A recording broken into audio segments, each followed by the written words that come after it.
Aujourd'hui, un cours un peu particulier, réflexion ensemble, un peu particulière. Comment aborder au minimum 3 semaines, 1 mois avec les enfants à la maison, en période, et le mari, bientôt le mari aussi, effectivement, en période qui n'est pas scolaire, en période qui n'est pas des vacances, donc qui nécessite évidemment une préparation, une réflexion, et surtout ce qu'on va faire dans un premier temps. Donc je vais couper la bande sonore pendant le temps qu'on travaillera dessus. On va prendre une feuille, et il faut le faire vraiment, c'est intéressant. Il faut le faire, c'est intéressant de le faire, j'essaye. On va prendre une feuille, et puis on va marquer un mot. Et ce mot, c'est objectif au pluriel. Quels sont les objectifs ? Quoi faire, hein. À partir de là, on va réfléchir à faire plusieurs colonnes. D'abord, on va dire, là on réfléchit ensemble. Hein. Mon idée, c'est de faire plusieurs colonnes avec, d'abord on jette les idées, hein. D'abord on jette les objectifs.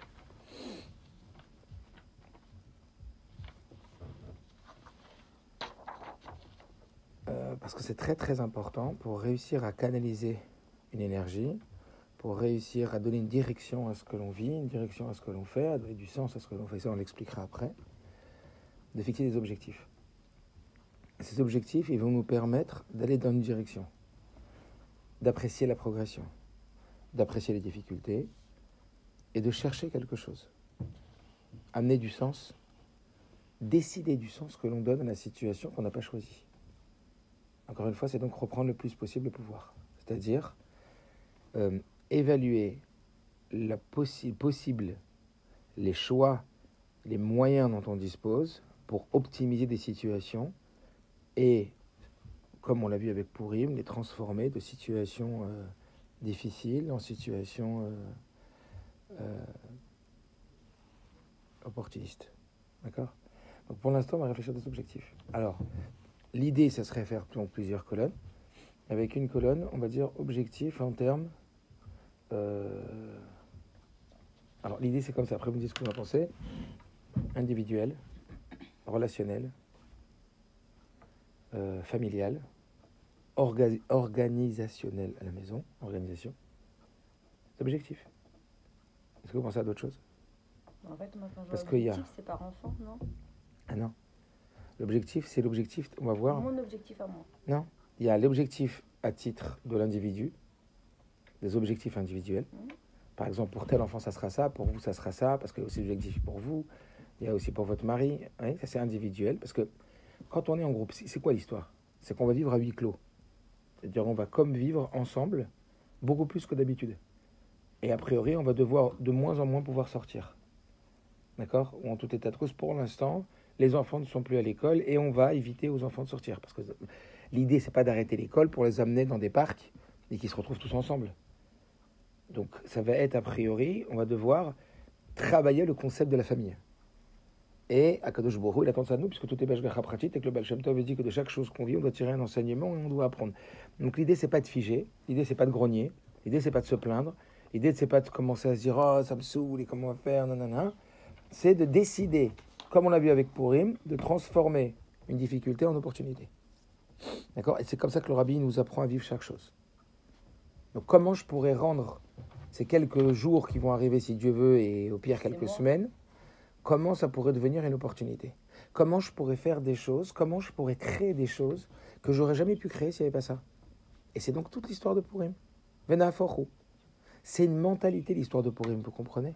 C'est de transformer une situation, et c'est pour ça que c'est une très grande simcha, qui devait être dramatique, en situation extraordinaire. Donc, ça, c'est le pouvoir qu'on a. C'est quoi le pouvoir qu'on a face à une situation ? C'est pas de décider de la situation, parce que la situation, elle est ce qu'elle est. Mais c'est de décider ce qu'on en fait. Quelle va être ta perception et quelles vont être tes attentes.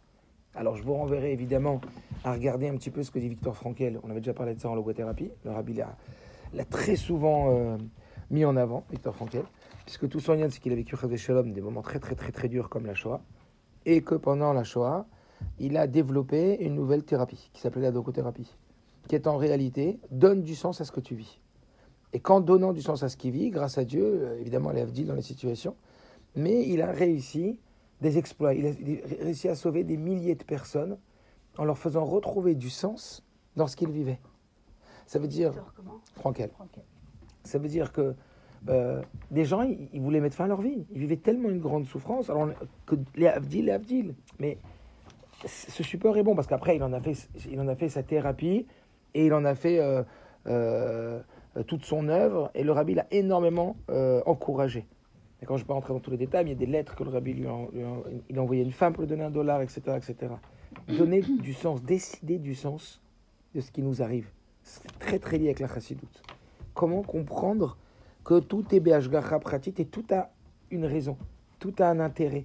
Alors après, il y a une partie où on est impuissant, il y a une partie où on est puissant. Dans la partie impuissante, il faut la remplir avec quoi? Emouna. Emouna. Et donc on va voir après, on va travailler aussi sur cette idée. Ça va être aussi un des objectifs évidemment. Et peut-être un des plus grands objectifs de travailler notre Emouna. Et comment on fait pour travailler l'Emouna?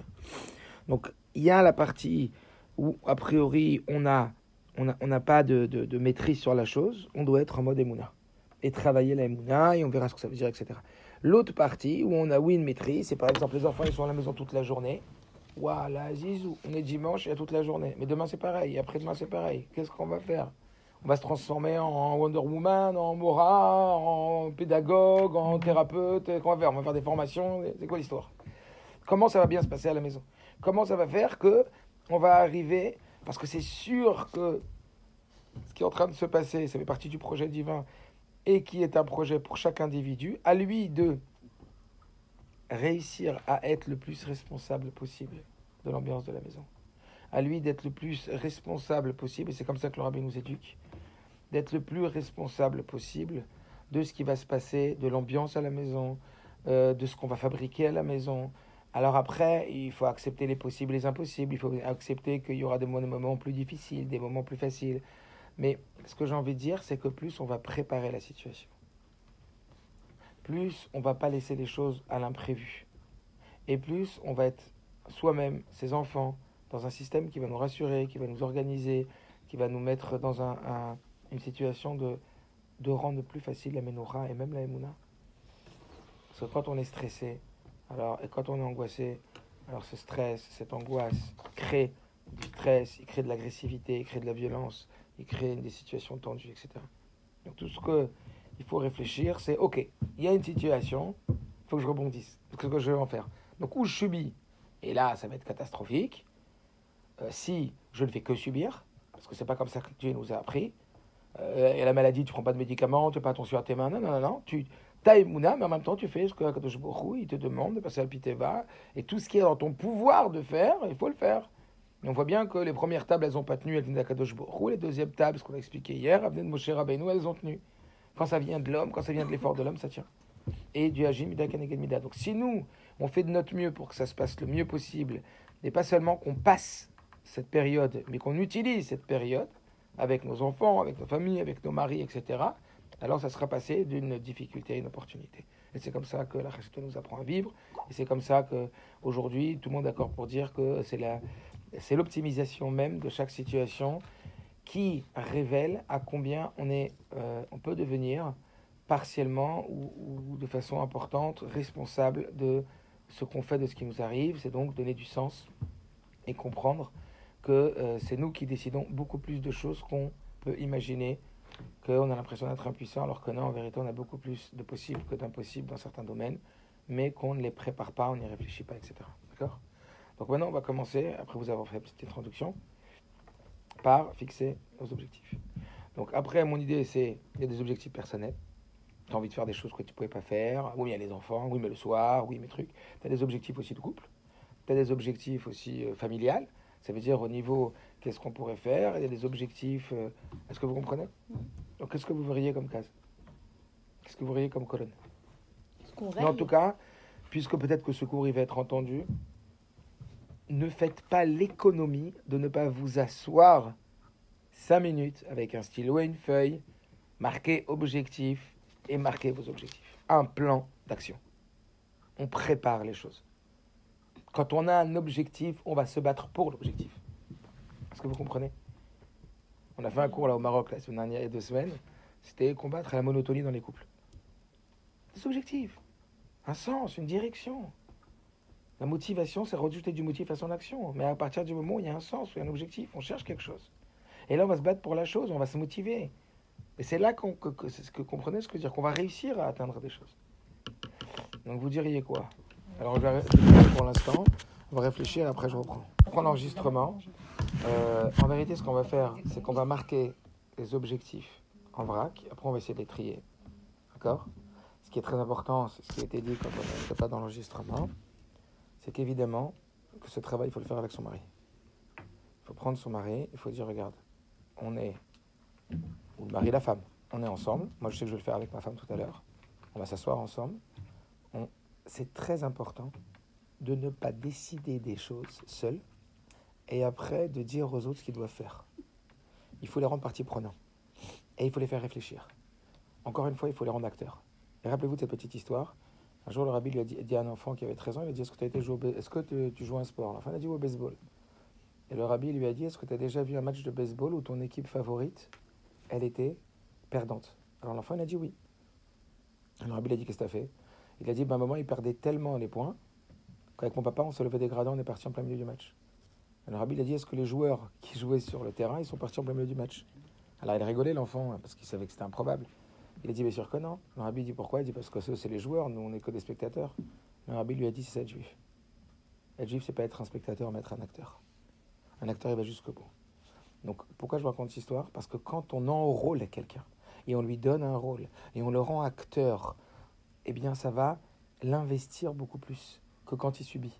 Par exemple, quand je vous fais réfléchir, et je vous dis, allez, réfléchissez avec moi, donnez-moi votre avis, c'est interactif. Et donc, ça vous donne une place. Moi, je vois dans les shiurim, par exemple, quand je commence un shiur et que je pose une question et que j'intéresse les gens, et que je les fais exister dans le thème abordé, ça les investit beaucoup plus, ils sont beaucoup plus présents. Donc, ce que je suis en train de vous dire, c'est que mari et femme, on doit se poser avec ce stylo et cette feuille et dire, on est ensemble, partie prenante, pour réussir à faire que ces semaines qui vont venir vont être des semaines où on va sentir qu'on est coude à coude, qu'on s'entraide l'un l'autre. La Gemara, elle dit que quand on est 2, on peut faire 3 fois plus. C'est-à-dire que si chacun il peut lever une table de 100 kilos, à 2, on peut lever une table de 600 kilos. Donc, il est très important. J'ai besoin de toi, tu as besoin de moi, on a besoin ensemble. Il faut qu'on fixe les choses en amont. Pas qu'on laisse les choses et qu'on grogne sur l'autre. Parce que dès qu'on va critiquer, dès qu'on va grogner, dès qu'on va mal parler, ça va fermer hermétiquement la relation. Donc, au lieu d'attendre qu'il y ait un problème et de critiquer le problème, viens, on prend le problème en amont. Et viens, on s'assoit ensemble un quart d'heure et on décide, par exemple, de tel et tel objectif du programme. On va voir quels sont les outils, quels sont les moyens, comme vous avez dit, l'organisation, le CDR, etc., pour pouvoir mettre ça en place. On est d'accord ou pas? Après, évidemment, qu'on va faire ça en fonction de à visu. Ça veut dire qu'aujourd'hui, on peut le faire pour dimanche, mais il faut le faire pour dimanche, hein, il faut le faire tous les jours. On peut le faire pour dimanche, mais c'est dur de pronostiquer pour les jours à suivre parce que les écoles vont peut-être organiser. Mais par rapport à ça, c'est mieux de fabriquer quelque chose et ensuite d'être flexible et de modifier ce qu'on a prévu que de rien prévoir et que le matin, les enfants ils se lèvent. Si tu n'as rien prévu, le matin, ils vont se lever, les enfants, à midi. Et ça va être le balagan. Et que toi, tu vas les dire, ils vont se lever, ils vont manger, ils vont truquer. Ça va être n'importe quoi. C'est vraiment une Toranout, une organisation de vie. Ça veut dire qu'on va prévoir, on va planifier les choses. Et après, dans un second temps, d'abord, Soa et son mari. Ensuite, on va asseoir tous les enfants à table. Et on va rendre les enfants aussi partie prenante. On ne va pas imposer aux enfants. On va leur demander aussi d'amener. Alors, ce n'est pas eux qui décident, mais au contraire, on peut les amener à réfléchir. On n'est pas dans un syndicat, on n'est pas dans la CGT ou je ne sais pas quoi, à faire une tour de table, etc. Mais voilà les enfants, je pense que pour la bonne marche et pour que tout se passe bien, et que ça soit le plus freiler possible, le plus enthousiaste possible, le plus joyeux possible, qu'on arrive à tous se donner la main et qu'on va apprendre à vivre ensemble. Et je vais vous dire ce qu'on a prévu avec papa. Donc on prend les enfants avec papa.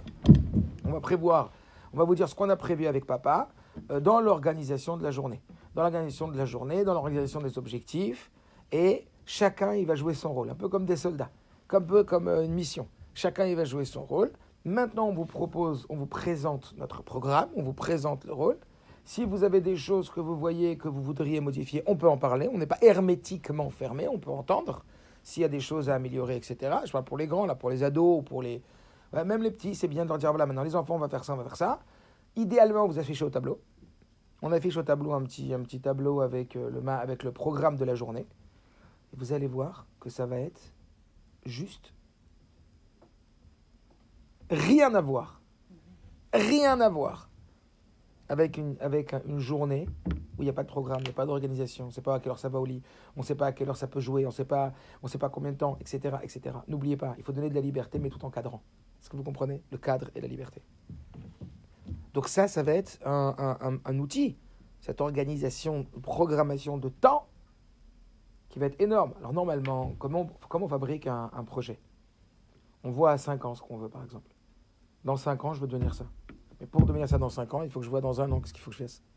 Et pour atteindre ce que je veux dans 5 ans, on fait des sous-projets, vous comprenez, des sous-objectifs.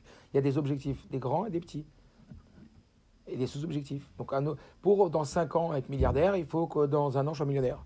Et il faut que dans 6 mois, j'ai déjà investi. Il faut que dans 1 mois, il faut que dans 1 semaine.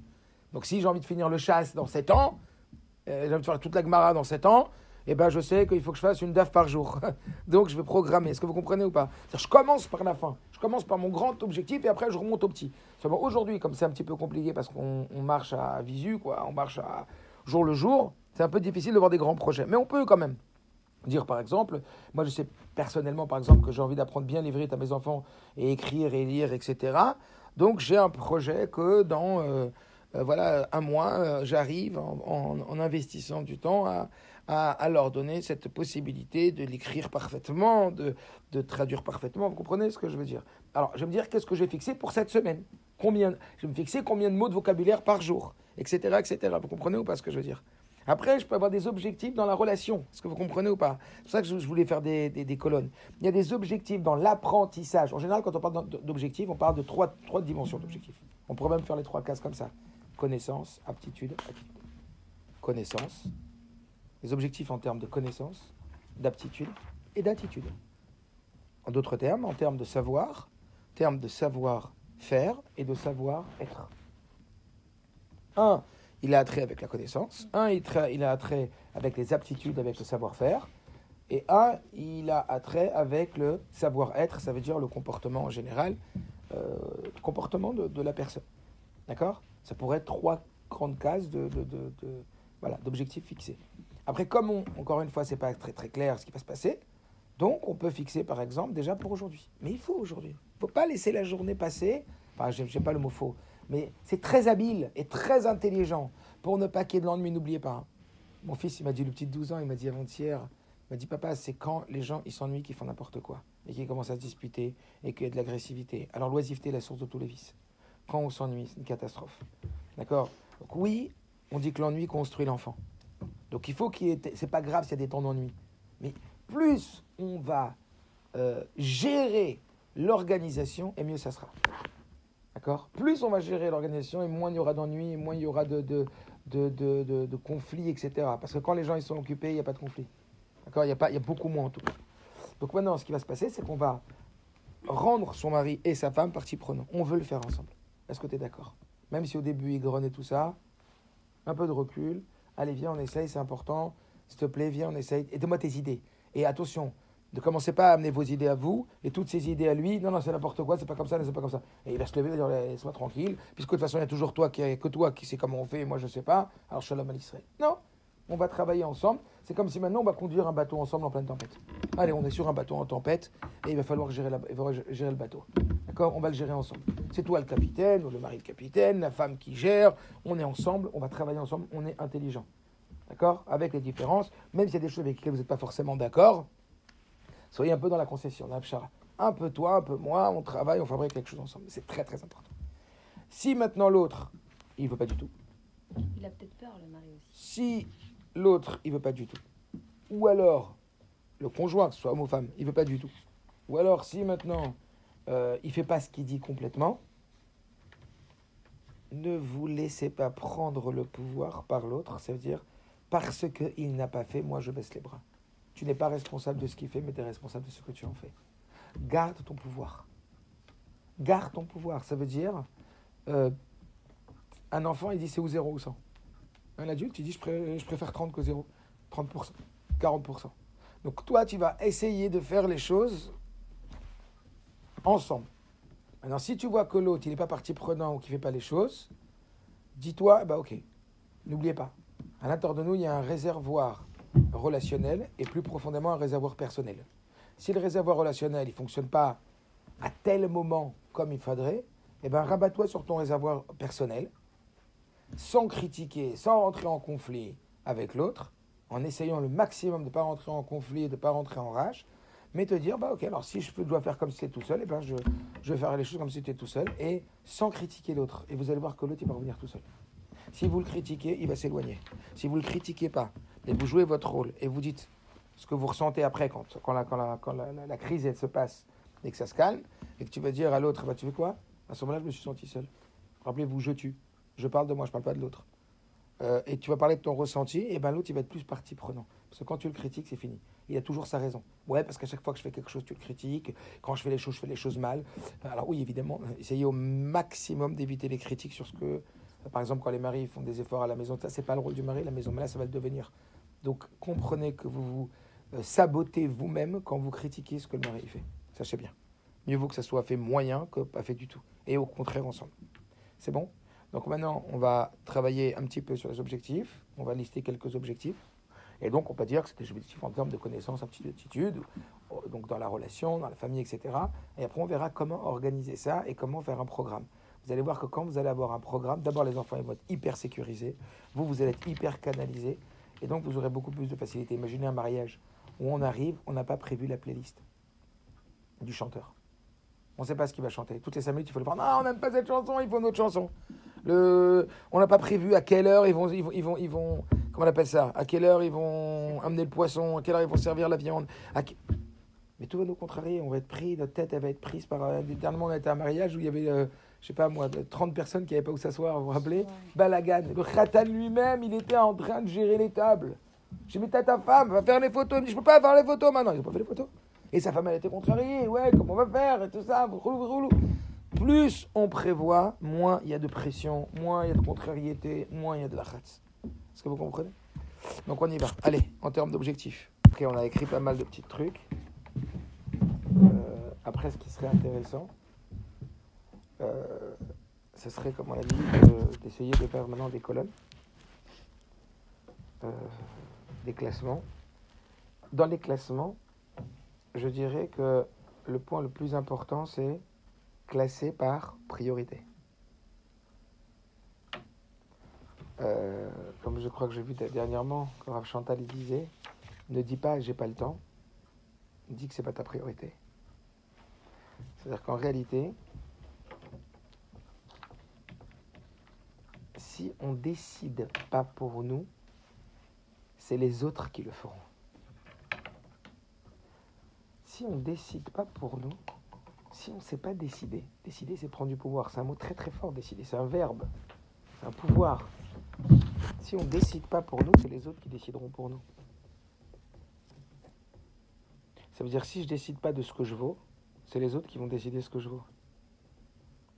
Est-ce que vous comprenez? Si je n'ai pas d'estime de moi, c'est les autres qui vont faire fluctuer mon estime de moi. En me disant, ah, t'es une bombe, je me sens le meilleur. Quand on me dit, ah, mais t'es nul, je me sens le pire. Par contre, si je décide ce que je vaux, eh ben, je ne laisserai plus aux autres dans les mains de décider. Si je ne décide pas ce qui est ma priorité, vous savez qui c'est qui va décider des priorités? C'est les groupes WhatsApp. C'est ce qu'eux, ils vont décider de me mettre sous le bec. C'est mes enfants. Qu'eux, ils vont décider ce qui est le plus important pour eux. Vous comprenez ou pas? Si on ne fixe pas nos priorités, c'est pas qu'il n'y aura pas de priorité, ce ne sera pas les nôtres. Et c'est pour ça que ça va nous déranger énormément en vérité. Donc c'est pour ça que c'est très très très important que si vous voulez savoir ce que c'est que le mot pouvoir, le choix, quand on dit que Dieu nous a donné un choix, un pouvoir, c'est véritablement de, si tu décides pas toi, les autres décideront pour toi. Donc dans tout ce que tu as écrit, dans tout ce qu'on a réfléchi, et qu'on va réfléchir avec son conjoint, et après avec les enfants, ce qui est très très important, c'est de décider de nos priorités. C'est-à-dire que s'il y a des choses qui sautent, qui c'est qui va sauter en premier? Et parce que ça va, quand on va clarifier à l'intérieur de nous quelles sont nos priorités, alors on va d'abord nourrir ce qu'on appelle nos valeurs hautes. ce qui est le plus important. C'est-à-dire, si on a passé la journée, on voulait qu'il y ait des moments agréables, on voulait qu'il y ait des moments dynamiques, on voulait nanana, mais la priorité, c'était que quand même ils travaillent 3 heures de l'école. Et ils ont pas fait 3 heures de l'école. Ou l'essentiel, c'était qu'il y ait de bonne ambiance à la maison. Mais s'ils ont fait les 3 heures de l'école, mais on se parle plus, et on se fait la tête, et on se pousse, et on se grogne, t'as raté ta priorité, quoi. Est-ce que vous comprenez ou pas? Donc encore une fois, comprenez bien que placer son attention sur ce qui est sa priorité. Quelle est ta priorité du jour? C'est très, très important. C'est-à-dire, on doit faire un listing de ce qu'on veut faire de la journée, mais dans ça, on doit marquer nos priorités. Un businessman, il va faire le listing de tout ce qu'il va faire, mais ses priorités. S'il va gérer son courrier, il va gérer ses WhatsApp, il va gérer ses mails, mais il ne va pas aller voir le client, il ne va pas aller voir le banquier qui était son rendez-vous et qui va rater le rendez-vous, ça veut dire des choses d'ordre secondaire vont être nuisibles, alors qu'à la base, elles étaient bénéfiques, mais en tant que secondaires. Donc vraiment, marquer ses priorités. Est-ce que vous comprenez ou pas? Très bien. Après ça, on va commencer à réfléchir maintenant, après avoir réfléchi à ses objectifs, qu'on ne va pas maintenant détailler, parce que sinon, voilà. C'est intéressant aussi, par contre, que dans le groupe, par exemple, qu'on a entre nous, activité des femmes, on s'échange des idées. Parce que chacun, il a des idées que l'autre, il n'a pas. Je voulais même un peu faire ça, mais là, il est un petit peu tard. Mais c'est intéressant. Des idées surtout organisationnelles. Des idées pour repêcher une situation compliquée, pour rattraper une situation, pour se dire, bah, tiens, comment on pourrait faire pour... faut qu'on s'échange des idées, parce que chacun, il a comme ça des comment on appelle ça, des petits tuyaux, quoi, des petits moyens intéressants qui vont servir, qui vont vraiment servir. Donc on s'échange les choses, d'accord? Maintenant, au niveau organisationnel. Maintenant, on est dans le moyen, on n'est plus dans l'objectif. Donc il y a l'objectif, et il y a le moyen, les outils. Quels sont les moyens, selon vous, qui sont nécessaires d'utiliser pour atteindre nos objectifs? Et je vais vous dire, les moyens, ils sont aussi importants, si ce n'est plus que les objectifs. Parce que tous tes objectifs peuvent être magnifiques, extraordinaires, mais si la route elle est barrée, tu auras zéro objectif. Donc si tu ne t'arranges pas pour que la route elle soit sans obstacles, ou diminuer la grandeur des obstacles, ou savoir comment contourner un obstacle, etc., ben, tout ton truc, elles vont tomber à l'eau. Par exemple, c'est pour ça que le Rabbi explique que Darkei Hashem, qu'on dit que juste avant les fêtes, on doit parler aux gens de Darkei Hashem, les chemins de Dieu. C'est quoi les chemins de Dieu? On s'en fout des chemins de Dieu, on veut Dieu lui-même, on veut l'objectif, on veut la mitzvah, pas les chemins. Non, il dit, c'est quoi les chemins? C'est que c'est pas l'objectif lui-même. Mais c'est les moyens d'arriver à l'objectif. Et ça, c'est l'amour de Dieu et la crainte de Dieu, par exemple. Donc parler aux gens de l'amour de Dieu et de la crainte de Dieu, ça va susciter en eux l'envie de respecter les quantités de matzot à manger à Pessah. Ça va susciter en eux, comprenez, quand tu aimes quelqu'un, quand tu respectes quelqu'un, ça t'amène à faire la chose comme il le faut et donc à atteindre l'objectif. Est-ce que vous comprenez ou pas? C'est en cela qu'on avait dit la semaine dernière, vous vous rappelez que la forme est aussi importante que le fond. Donc ça veut dire qu'il ne faut pas donner, c'est pas intelligent de donner tellement d'importance aux objectifs et tellement peu d'importance aux moyens d'atteindre l'objectif. Les moyens sont aussi importants. Cocher des cases, quoi. Hein? Après, dans ce programme, il ne faut pas se perdre aussi à faire que cocher des cases. Exactement. Genre, t'as fait ta fila, c'est bien, tac, tac, tac, mais il faut le faire avec... Il faut oui, après on va mettre, évidemment, cette atmosphère, c'est ce que ça va faire naître, puis c'est tout le but. Vous comprenez ce que je veux dire? Donc évidemment, qu'il ne faut pas faire ça de façon automatique, mais le fait que quand même ça soit cadré, organisé, planifié, etc., ça va faciliter la bonne ambiance. Donc allez-y, quels seraient les moyens pour vous? Non, peut-être dire le premier, évidemment, qui est fondamental, c'est d'organiser tout ça dans le temps. Donc faire un planning quotidien. Vraiment. La veille au soir, prendre le téléphone, on se lève à telle heure. De telle heure à telle heure, ça. Telle heure à telle heure, ça. Telle heure à telle heure, ça. Je pense que c'est intelligent de faire, il faut réfléchir, c'est juste des idées, hein, un planning familial, une organisation de la journée familiale, et après que chacun il ait aussi son propre planning, mais qui se colle au planning familial. Donc, par exemple, quand on va réunir les enfants après avoir parlé avec son mari, on va dire les enfants, voilà, on vous propose, on vous montre ce qu'on a prévu donc pour le planning, on va dire de la semaine ou pour le planning de la journée, en ce qui concerne la Toranout, ça veut dire les rôles à jouer à la maison, en ce qui concerne chacun son rôle, qu'est-ce que lui il va faire et qu'est-ce que chacun il va prendre à part sa chambre, à part les courses, à part les trucs, etc. Ouais, qu'on colle le planning familial avec le planning de chacun. Et chacun, il va se faire un planning. Et conseiller aux enfants et habituer les enfants. C'est aussi du chinour, ça. Éduquer les enfants sur la valeur du temps. Quand eux, ils vont être checkés, quand eux-mêmes, ils vont voir qu'on gère et qu'on organise le temps, eux-mêmes, ils vont organiser leur temps et ils vont avoir leur propre planning. Dans ton planning, tu vas voir tout ce que tu peux faire. Tu peux faire une tonne de choses, en vérité. Quand toi, tu gères ton temps et tu laisses pas ton temps te gérer. Comme on l'a dit tout à l'heure, si c'est pas toi qui décide, c'est l'extérieur qui décide. Si toi, tu décides, je parle pour vous là, moi je parle pour moi. Si moi je décide qu'aujourd'hui j'ai envie de faire un shiur de ça, un shiur de Gemara, j'ai envie d'écouter un cours, j'ai envie d'écouter un truc sur la communication, j'ai envie de passer du temps à jouer avec mes enfants, est-ce que vous comprenez ou pas? Si j'ai planifié ces objectifs-là dans le temps, parce qu'il faut les planifier dans le temps maintenant, et les découper. Alors c'est vrai que c'est difficile parce qu'on ne va pas savoir ce qui va se passer demain. On va dire aux enfants, demain on ne sait pas, en fonction de ce que l'école va décider, s'ils vont faire 3 heures de cours, 4 heures de cours, etc. Tu vois, comment on va s'organiser, que vous allez dans votre chambre avec votre téléphone et que vous allez travailler, etc. Donc nous, on vous donne le planning de la famille, on va réfléchir ensemble, organiser la planification de la journée, même marquer à quelle heure on mange ensemble. On mange ensemble, on ne mange pas ensemble. Mais c'est pas n'importe qui ouvre le frigidaire et qui prend n'importe quoi, n'importe quand, qui laisse traîner, que ça fait des cris et qu'après ça vous excite les nerfs parce que vous venez d'arranger. Faut expliquer, les enfants ils peuvent comprendre. Mettez-vous à ma place. Tu peux pas prendre un truc dans le frigidaire, après tu le sors, après tu laisses traîner le papier, parce que s'il y en a 7 qui le font, 4 qui le font comme ça, mais c'est la fin des haricots. Donc on va planifier les choses ensemble, on va réfléchir ensemble. Et tout le monde, quand vous allez les rendre partie prenante les gosses, quand vous allez, on est ensemble, allez on décide de manger à 13h30 ensemble, allez, tout le monde décide à 13h30, après on débarrasse tous ensemble. Ça va être un moment agréable, on va tous manger ensemble. Après, par exemple, bon le soir, est-ce qu'on peut programmer ce soir Monopoly? Hop, on a décidé ce soir qu'on fait un jeu ensemble. On fait ce soir un jeu en commun où on regarde un truc, un sujet intéressant ensemble, où on fait une étude ensemble, ou voilà. Est-ce que vous comprenez ce que je veux dire? Ça veut dire planifier dans le temps tous ces objectifs-là. Et plus vous allez être précis, et plus ça sera le mnoucha, ça sera serein. Encore une fois, ça sera quelque chose de super organisé. Et quand c'est super organisé, bah, dis-moi, t'as préparé ton mariage, t'as préparé le nom de table, t'as préparé la playlist, t'as préparé à quelle heure la viande. Tu vois, quand tout est géré d'avance, c'est là, madame Aboujid, que tu peux le vivre pas comme une machine. Là, tu peux être toi-même, là, tu peux kiffer. Là, tu peux être détendu parce que tout est organisé. Tu sais ce que tu as à faire, tu as un ordre du jour. C'est comme si tu avais un patron à l'intérieur de toi et un employé. Est-ce que vous comprenez ou pas? Le patron, c'est lui qui décide cette liste en avance, avec tout le monde. Et l'employé, c'est toi qui va réaliser ces tâches. Et tu vas te sentir bien. À la limite, tu check à chaque fois, tu check. Tu as fait la chose. Donc, apprendre aux enfants, et ça, c'est une isdamnout, c'est une opportunité pour apprendre aux enfants à travailler comme ça. Vous comprenez?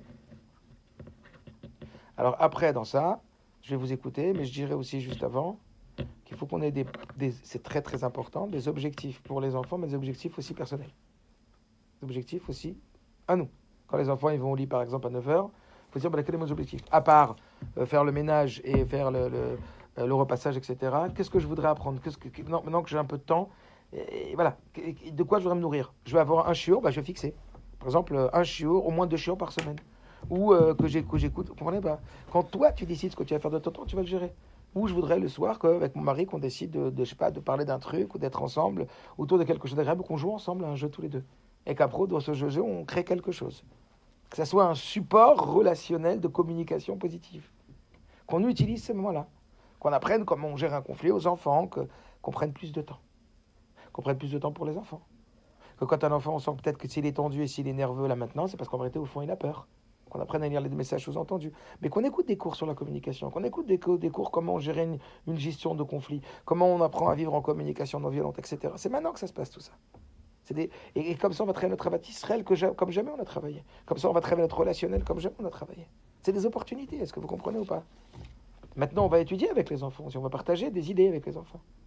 Par exemple, ce soir, les enfants, on va décider, par exemple, chacun, je ne sais pas si ça peut se faire ou pas, mais c'est une idée, on va préparer, on va réfléchir, d'accord, on va faire un jeu, ou je sais pas si vous avez vu les petits jeux là, qui vont dans le Torah Box, où il y a des questions, il y a 350 questions de la Torah. Eh ben, on va jouer à ce jeu-là, on va se poser des questions et on va jouer. Ou alors on va se poser des questions sur un thème et on va réfléchir au thème. Ce soir, on va se détendre tous sur le fauteuil, on va se prendre une petite heure comme ça et voilà, je vous réfléchissez à ce que c'est pour vous la liberté. C'est des ados et on va parler ensemble. Des moments privilégiés. Des moments qui vont très légers. Alors oui, il y a beaucoup de choses qui vont se faire par elles-mêmes et qu'il faut laisser aussi le naturel aller, qu'il faut laisser aussi l'instinct parler, etc. Que tout ne doit pas être chronométré. Mais t'es comme ça, rastera en mode hyper rigide. Mais comprenez que plus c'est cadré et plus c'est agréable. Donc après, dans ces objectifs-là, encore une fois, l'organisation, c'est comme s'il y avait l'organisation du bateau. On va prendre l'exemple du bateau. L'organisation du bateau, comment chacun il va prendre une place, il faut donner des places. Il faut donner des places et il faut préciser. Surtout un mari, donnez-lui sa place et précisez. Aux enfants, donne-lui ta place et précisez ce qu'on attend de toi. Toi, t'as ça. Et tous ensemble, on est une équipe. On est une équipe. Toi, tu fais ça, toi, tu fais ça, toi, tu fais ça. T'es OK? Non, t'es pas OK, tu fais ça. OK, tu veux autre chose, ça? Ouais, non, ça me saoule, je veux rien. Non, mais tu comprends quoi, tu peux pas. On est en équipe. Donc, on a besoin de toi, on a besoin les uns des autres. Mais quand chacun il va faire un petit peu, ça va nous alléger énormément. Parce que s'il y en a 7 qui laissent le balagan, ça va être, on va hurler, on va pas être de bonne qualité. Vous voulez une maman de bonne qualité? Vous voulez une maman joyeuse? Vous voulez une maman agréable, une maman sympathique, une maman avec qui on va avoir envie de jouer le soir? On va avoir envie de rigoler? Mais il faut que tu comprennes que pour ça, il ne faut pas que j'ai 7 fois à ranger la maison. Il faut que chacun y prenne sa part. Et comme ça, ça veut dire rentrer dans le trip du matelot, quoi. Quand il y a un capitaine, il y a une capitaine et il y a le matelot, quoi. Et il y a tous les matelots et chacun, il va jouer son rôle, la barre, le truc, le ranger. Est-ce que vous comprenez ce que je veux dire? Après, chacun, il va avoir sa liberté. Pas les épiers non plus, les gosses. Mais voilà, vous allez avoir vos heures de travail, vos heures de rôle, vos heures de Kodesh, et après les objectifs qu'on va se fixer dans les cases. Par exemple, quand on va fixer des cases travail, vous voyez ce que je veux dire? Case travail, dans ces cases travail, avec chaque enfant, comme vous avez dit tout à l'heure, vous avez fixé vos objectifs. Dans la case travail, moi avec Mendel, la case travail avec Rivka, case travail avec Dov, je sais là où. À un moment, j'avais même dit à ma femme, ça serait pas bien qu'on déscolarise les enfants pour un mois. Comme ça, je l'avais dit. Et que je prenne que des profs particuliers pour remplir leur gruyère, leur trou. Hein? Et ben j'ai dit, tiens, j'ai dit à ma femme, tiens, c'est l'opportunité qu'on s'occupe de ce qu'on voulait remplir. Et maintenant, à nous de profiter de cette situation. Après, évidemment qu'on va travailler les mots, on n'a même pas parlé de ça encore. Mais ça va être aussi des objectifs. De parler, les enfants, nous, on va se remplir, vous allez écouter des shiurim. Donc faites attention à vous aussi. Hein. Vous ne pouvez pas être de bonne qualité si vous n'avez pas des temps pour vous. Ça, vous le savez, je l'ai répété, je le répète sans cesse. Si tu as des moments pour toi, tu peux être de bonne qualité. Si tu n'as pas de moments pour toi, tu peux être de bonne qualité. Si tu es sans arrêt en train de donner, pas en train de recevoir, tu peux pas. Il y a des moments pour prendre, des moments pour donner. Des moments où tu dois t'occuper de toi. Des moments où tu dois prendre plaisir, faire des choses qui te nourrissent personnellement. Des choses qui te grandissent. Alors ça peut être écouter des cours, ça peut être écrire un cours, ça peut être réfléchir à lire des trucs qui vont être enrichissants. Des choses qui vous plaisent. Des choses qui vous plaisent. Alors oui, ça va être plus à la maison, faire du sport. Régler avec les enfants, par exemple, une case sport. Comment vous pouvez faire du sport à la maison? Allez, on fait par exemple du sport tous ensemble. On fait une activité sport. De 14h à 15h, on fait une activité sport. On met les tatamis par terre, on met des tapis par terre, on met je sais pas quoi, on va faire du sport tous ensemble. Ça va être une activité ludique. Et les enfants, ils vont kiffer être avec maman ou avec papa et faire un truc de sport. On va essayer de s'organiser ensemble. En respectant l'individualité de chacun. En respectant l'individualité de chacun. Est-ce que vous comprenez ou pas? Si par exemple vous avez un truc de sport à la maison, un vélo, j'en sais rien, ou quelque chose de faire du sport, eh ben, on va marquer que chacun y réserve des horaires de sport. Vraiment, ça veut dire apprendre à vivre ensemble, apprendre à partager, apprendre à jouer ensemble. Apprendre et on va être derrière le jeu. On sait très bien, derrière le jeu, il y a des messages qui sont très forts qui passent. Des messages qui sont très forts qui passent. Donc ça serait donc, les moyens. Après, moi je vous dis, écoutez des cours sur la communication, écoutez des cours sur la façon de gérer des conflits, sur la façon d'apprendre à écouter l'autre sans le critiquer, passer plus de temps avec l'enfant seul, de temps en temps, à parler avec lui. Demander comment tu vas, qu'est-ce que tu racontes, prendre un petit peu de temps. Mais tout ça, plus c'est organisé et mieux c'est. C'est sûr qu'il y a un delta qui va être toujours incertain, etc. Et c'est pas grave, ça fait partie de la vie. On n'est pas rigide non plus, vous comprenez ou pas? Pas devenir, parce qu'à cause qu'on fait ça maintenant, on va dire « Ah, on a dit qu'on fait ça maintenant, c'est la guerre !» Non, non, non, n'oubliez pas, une paix fragile vaut mieux qu'une petite dispute. Après, il y a des clalim dans les communications. Une paix fragile vaut mieux qu'une petite dispute. Si on sent que ça chauffe avec son mari ou avec ses enfants ou avec sa femme, une paix fragile vaut mieux qu'une petite dispute. Laisse passer. Avoir de la patience, ça ne veut pas dire renoncer, ça veut dire repousser. C'est très très fort comme idée. Être patient, ça ne veut pas dire... que dans sa tête, non, si je le dis pas maintenant, ça va être la catastrophe. Si je le dis pas maintenant, il faut que je le dise. Mais tu sais que c'est pas le moment, là tu vas mettre de l'huile sur le feu, ça va être boule de neige, ça va faire la guerre. Donc, patiente. Patiente, ce n'est pas renoncer, c'est repousser. Je le dirai quand ça sera plus calme. Mais je le dirai. Parce que si je le dis pas, à l'intérieur de moi, je vais vouloir le dire n'importe quand c'est pas le moment, quand ça va augmenter de la tension. Ou alors, je vais me dire, ah ouais, je vais encore me la fermer, et encore, je vais rien dire, et encore, ça va empirer. Donc, c'est ni ne rien dire, ni ne pas le dire au bon moment. Patienter, c'est savoir repousser. Ensuite, quand on sent que les enfants ils nous mettent les nerfs, ou qu'il y a une tension à la maison, je m'arrête tout de suite. Si je sens que je suis nerveux à l'intérieur de moi, c'est 60 secondes de rapidité, je m'arrête 60 secondes. Je vais peut-être même dans la cuisine, dans la salle de bain, je vais respirer. Je m'enferme, 2 minutes. Je respire et je laisse évoluer mes émotions à l'intérieur de moi. Ça, c'est un système qui s'appelle Tipeee, pour enlever les émotions fortes. Je respire normalement et après, dans ma tête, je laisse évoluer toutes les sensations que j'ai dans mon corps pendant 2 minutes. Je fais le vide. Et je laisse évoluer toutes les sensations que j'ai dans mon corps. Et vous allez voir comment vous allez redescendre émotionnellement très vite. D'accord? On fait attention à soi. On ne fait pas des boules de neige. Ça veut dire quand il y a un problème, on n'empire pas les choses. On calme et on dit après, je reporte pour après. Quand il y a quelque chose qui ne va pas, on fait attention à ne pas parler de l'autre et critiquer l'autre. Et t'as pas fait, et t'aurais dû, et t'as pas dit, et t'as pas ça. Mais je parle de mon sentiment à moi. Rappelez-vous, je sens qu'à l'intérieur de moi, je me sens comme ça, etc., etc. Maintenant, peut-être réécouter les cours, ou je mets peut-être en ligne des cours, etc., sur tout ce qu'on appelle la communication non violente, ce qu'on appelle la façon de communiquer dans une gestion de conflit, etc. Et tout ça, ça va être de l'apprentissage. C'est comme si vous faisiez une formation accélérée.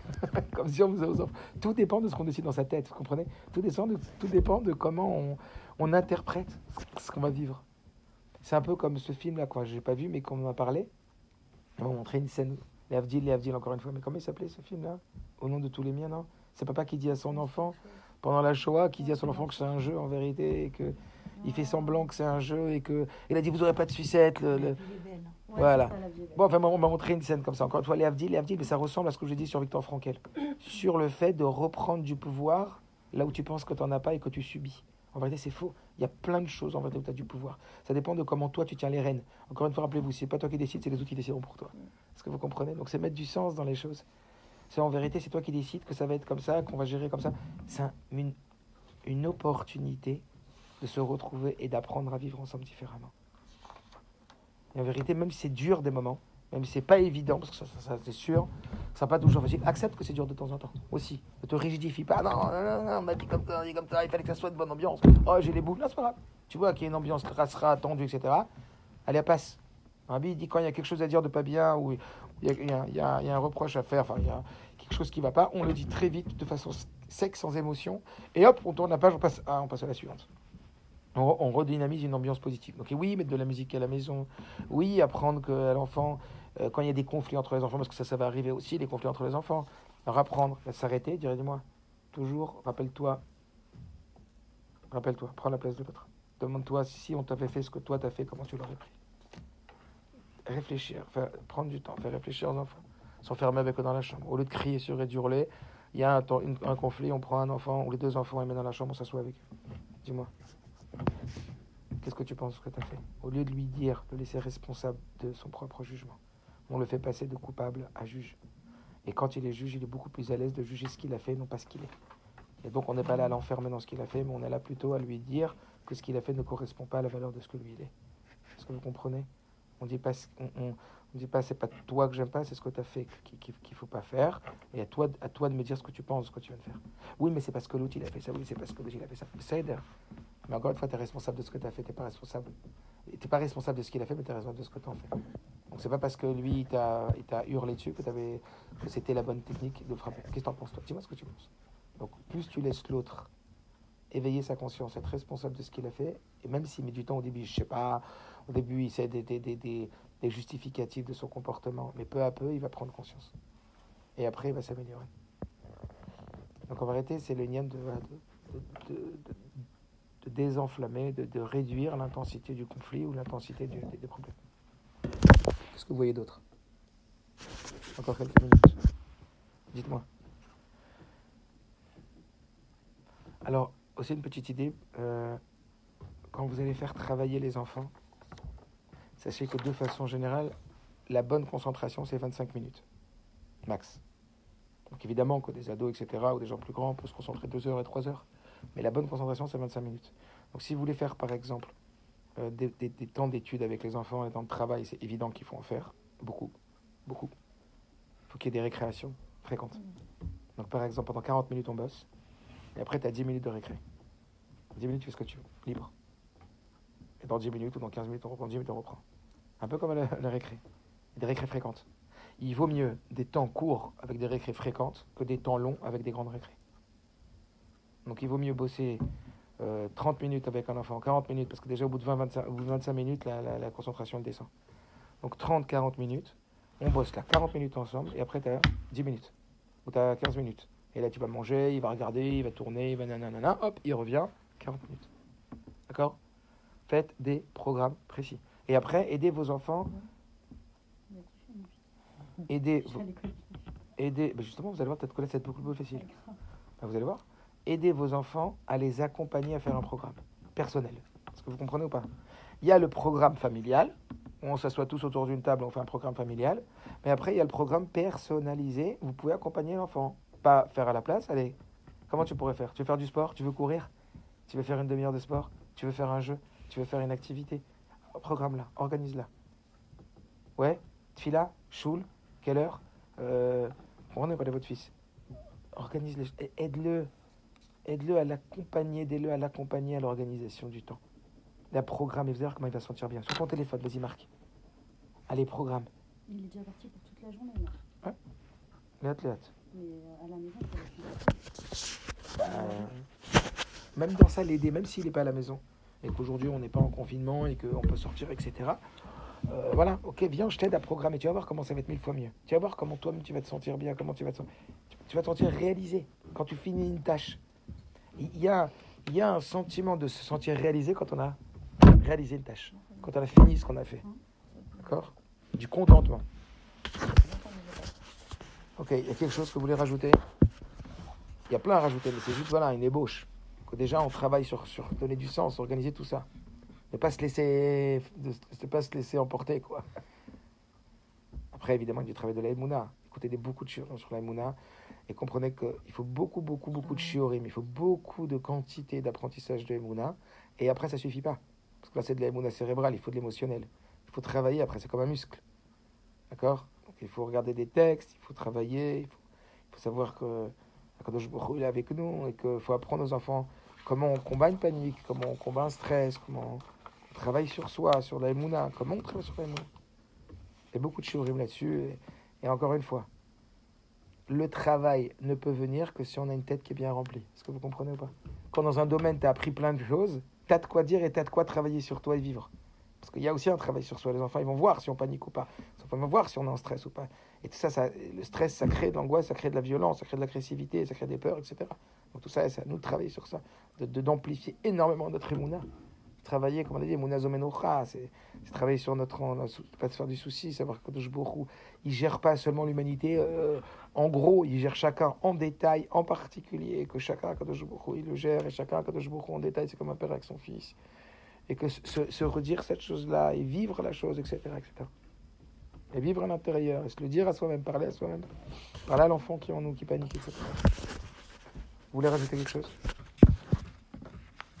Allez-y, hein. S'il y a, dites-moi. Qu'est-ce que vous pensez de tout ça? Je suis sûr qu'il y a aussi, ce que vous venez de dire, le paramètre de respecter le rythme de chaque enfant. Il y avait une psychologue qui disait, la réussite de l'éducation d'un enfant, c'est de respecter son rythme. C'est des enfants qui vont être beaucoup de temps, par exemple, dans l'apprentissage. Et puis le jour où ils vont commencer à bien apprendre, ça va aller très très vite. D'autres, ça va être beaucoup plus constant. Alors c'est pas que dans l'apprentissage, c'est dans tout. Chaque enfant il a un rythme différent. Donc c'est pas évident. Donc c'est aussi une gymnastique qui est nécessaire pour nous de se rappeler que vivre ensemble, c'est accepter les différences. Mais en même temps, ce qu'il faut absolument, j'aime pas le mot faux, mais éviter l'agressivité. N'oubliez pas la fermeté. Ne rime pas avec l'agressivité. Dissocier fermeté et agressivité. On bannit complètement l'agressivité. Les cris, les hurlements, tout ça, on base. Et dès qu'on sent que ça monte, on s'isole, on se calme. On dit les choses calmement. Si on voit qu'on n'arrive pas à les dire calmement, on attend. N'oubliez pas Patienter, c'est pas renoncer, c'est repousser. Donc surtout pas de cris, pas de nervosité. Parce que même si l'enfant il le fait quand on crie, après on a déjà reparlé de toutes les conséquences du cri, etc. D'accord? On dit les choses fermement, mais calmement. On essaye de fabriquer des moments hyper agréables, des moments de jeu, des moments ludiques, des moments plaisants, des moments où on partage, des moments où on rigole ensemble. On s'ouvre. Est-ce que vous comprenez? Autre chose. Donc maintenant, comme j'aime dire, on enfile nos blouses blanches et au boulot. On y va. Éducateur, on va éduquer notre enfant à l'intérieur de nous, on va lui faire du plaisir, on va faire des choses qu'on n'aurait pas l'habitude de faire, qu'on n'avait pas le temps de faire. On va se faire plaisir, on va faire plaisir à nos enfants.